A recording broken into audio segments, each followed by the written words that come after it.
أعوذ بالله من الشيطان الرجيم بسم الله الرحمن الرحيم ها أنتم هؤلاء جادلتم عنهم في الحياة الدنيا فمن يجادل الله عنهم يوم القيامة أم من يكون عليهم وكيلا. Dear friends, Assalamu alaikum wa rahmatullahi wa barakatuhu. I recited Surah An-Nisa Ayat number 109. So in this ayat, Allah tells us that we are not to favor those people who are not right, track. So who are lying, who are dishonest. So we are not to favor those people. So people who are favoring those one, Allah is telling in this, giving warning to them that how it will be possible for you to defend them at the day of judgment before Allah. Is it possible for you to have argument with Allah in favor of those people? So is it possible for you to plead before Allah at the day of judgment against them? So this is very, very important, and this is a warning for those people who even sometime blindly they favor the people without knowing the situation. So we read this ayat, we will understand more better, inshallah. So Allah said, Ha antum ha ulai. Yes, it is you. You are the people. Jadaltum, who dispute, anhum, for them. For them mean for those people who are lying, who are dishonest, who are having their dispute on the basis of falsehood, lying, dishonesty. So you are favoring those people. Allah said, Ha antum ha ulai jadaltum. It is you, yes, jadaltum. You argue, you plead about anhum, about those people, fil hayati dunya, in this worldly life. Faman yujadil. So who will be in a position to argue, plead, yujadilullah, before Allah? Faman yujadilullah. Who will be in a position to dispute or argue about them before Allah? Anhum, about them, Yawm al-Qiyamah, at the day of judgment. Amman yakunu alayhim wakila, and who will be their defender before Allah? Think now. So in this ayat, Allah told here, Ha antum ha ulai jadaltum anhum fil hayati dunya. فَمَنْ يُجَادِلُ اللَّهَ عَنْهُمْ يَوْمَ الْقِيَامَةِ أَمَّنْ يَكُونُ عَلَيْهِمْ وَكِيلًا. Yes, it is you who pleaded, who argued on behalf of them in the life of this world. So who will plead, who will argue on behalf of them at the day of judgment before Allah? Or who will be their defender? Think now. So the biggest warning for those people who are favoring those people who are dishonest, who are lying, who are blaming others, but they have done sinful act themselves but blaming others, and these are the people. And even some people who do sinful act and their family people or their friends, they try to save them from the punishment, so that they want that he should not get punishment. Why? Because he committed the crime. So a person who committing the crime, that person must have punishment, and no one is allowed to fight against that person and to defend that person. Here is the situation. You can see even a person who is thief, who has done sexual intercourse, who has done docades, who robbed someone. So many people, they try to favor that person and to try to save that person from the court in order to get freedom. Just they try to bring some witness which is false witness, fictitious people, fake people. They bring before the court in order to give the witness to prove that this person is innocent. But actually that person is not innocent. That person has committed the crime. So that person must be punished. So they try to hide the sin of that person. This way they try to argue, and the solicitors or the wakil who are just to do argument before the court in order to save the person. These people, Allah is warning them. Ha antum ha ulai jadaltum anhum fil hayati dunya. You are the person, you are the people who do argument in favor of those people in this worldly life. فَمَنْ يُجَادِلُ اللَّهَ عَنْهُمْ يَوْمَ الْقِيَامَةِ. Is it possible for you to have argument in favor of those before Allah at the day of judgment? So this is the situation now. What will you do there then? If you save your person before the court, like in this world, but how is possible you can save that person before Allah at the day of judgment? Allah's court will be there. So you will be called. So you saved this person at the day of, you saved this person in the worldly life. Now try to save this person now before Allah. How is possible? Will you be in a position to face Allah at that day? So be careful. Don't favor those people who are dishonest, who are lying, who have done committing like crimes and different type of things what they have done. So you have to be away from them. Don't favor them. If they need punishment, they must be punished, because this is the Islam. Some people, they try to save their relatives, and some people try to save their friends, and some people try to save those people to whom they have some relationship.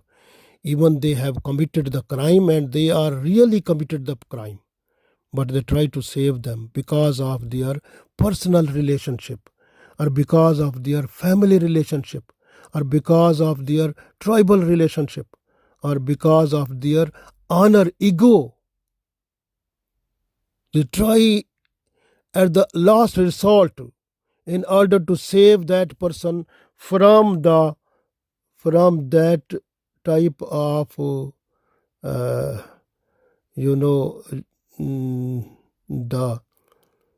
the case which is against that person. So they try to save that person, and even from the court, to produce so many fake and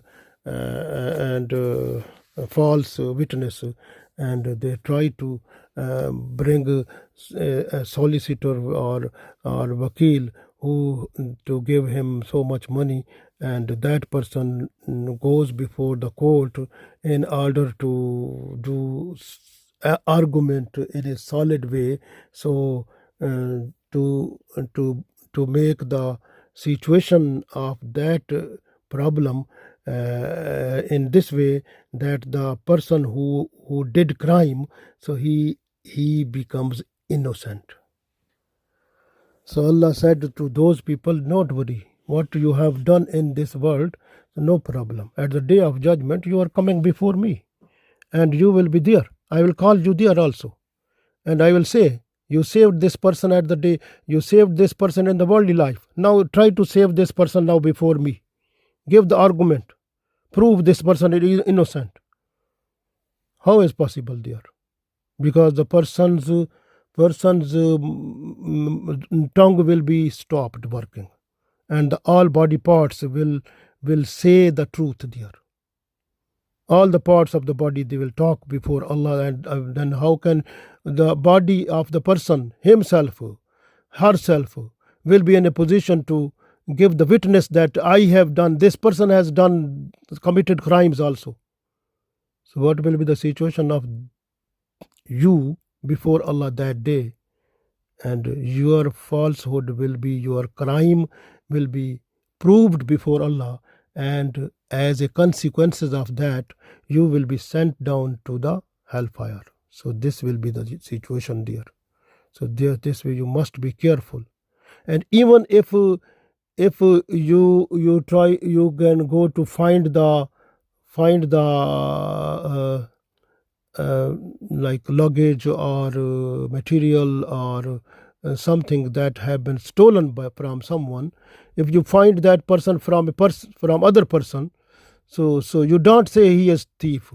You need to do more research, more understanding, more research, more understanding, that maybe sometime the thief is an other person. He tries to uh, stole the things, and then brings those things before other person, and say him, just to keep them as a my trust, I will come back to take it. So he is giving amana. Think now.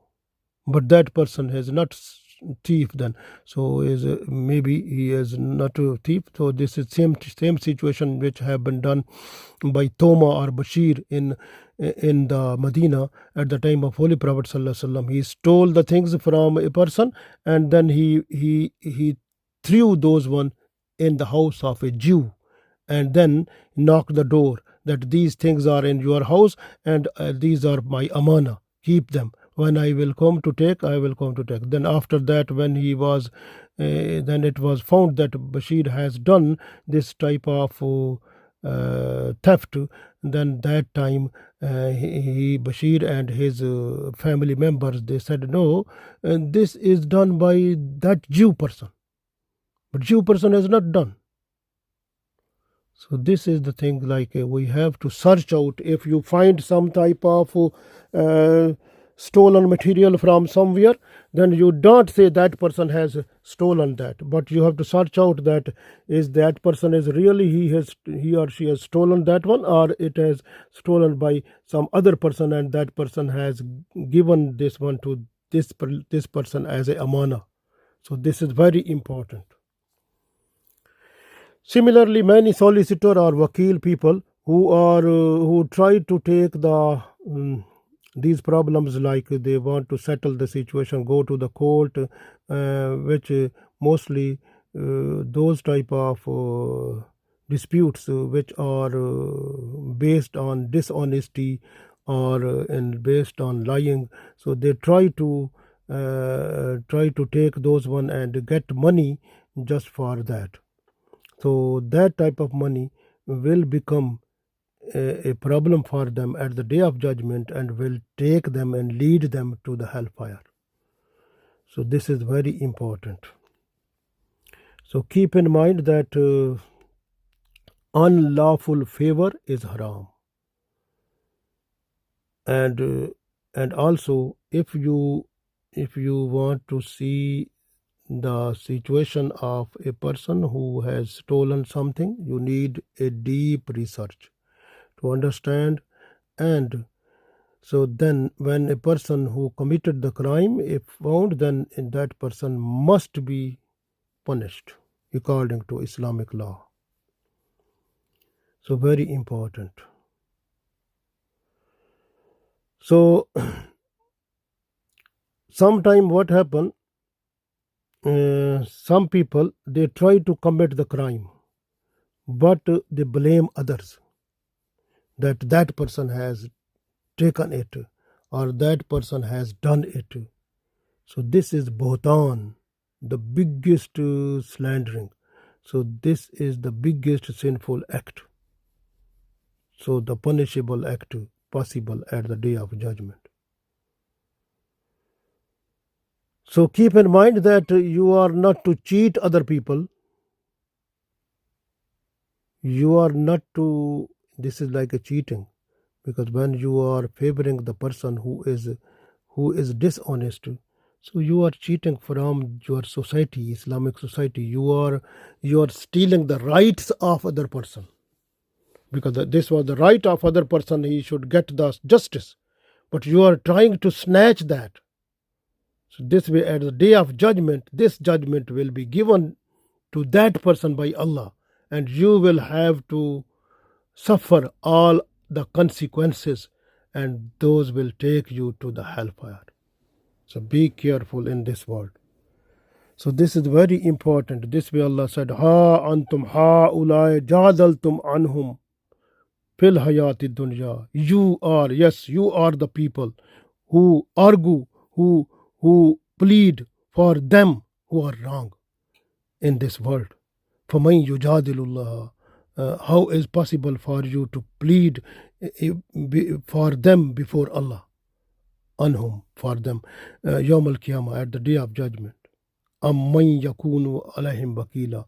So will you be able to be wakil there before Allah to defend those people? Possible? So this is a very big alarming situation. So for us, Allah wants in our society, so everyone should get equal rights according to Islam, and properties and the belonging of the people should be like untouched by others. So they should, if someone wants, they should request for permission. So there is Islamic rules, regulations, we have to follow them. And Islam wants our society a peaceful, nice society, free from all type of disturbance and crimes. And if a person who is doing some type of crime, so if a person who is committing crime must be punished, that one, and no one should go forward to save that person. So this is very important. Otherwise, the other people, they will be brave to do the sinful act within the society, and they will try to bring more evil practices within the society, and society will have to go beyond the limit of Islam then. So this is very important for us to look after Quran and Sunnah, what Allah and Rasulullah Sallallahu Alaihi Wasallam said. We have to follow them completely and fully, so that we should make our this life and life hereafter better. Allah give us tawfiq. Ameen.